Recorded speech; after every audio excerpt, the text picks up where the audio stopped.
चला तर आज आपण नवीन रेसिपी ट्राय करू. दुधी भोपळ्यापासून बनणारा बेसन चिला. त्यासाठी लागणारं साहित्य इथे आहे, पाहून घ्या. दुधी भोपळा, हिरवी मिरची 2, तीळ, जिरे, बेसन पीठ. बस बघा तर आपण ट्राय करूया नवीन रेसिपी. थोडंसं तूप टाकून घेऊया.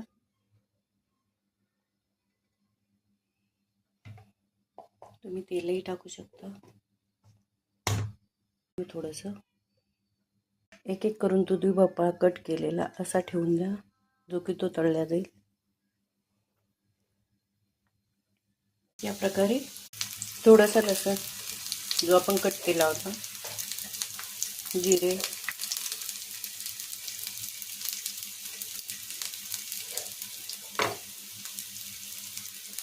हिरवी मिरची,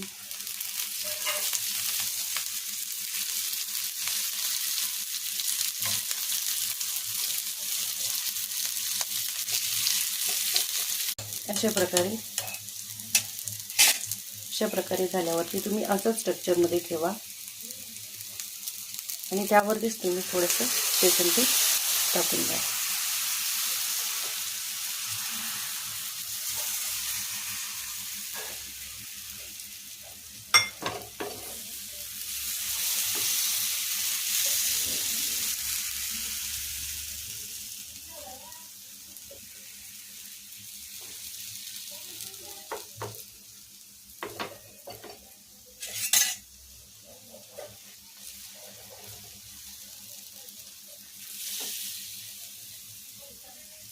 अशा प्रकारे पसरवल्यावरती त्यावरती थोडेसे तीळ टाका.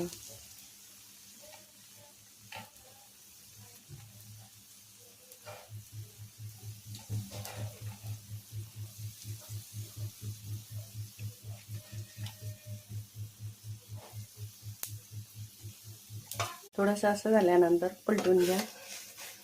किती छान झाला आहे. मागच्या साईडने एकदम छान भाजला आहे तो. बघा किती छान झालं. असं खरपूस भाजून घ्यायचा. हा किती सुंदर बेसन चिला झालेला आहे. खाण्यासाठी रेडी आहे.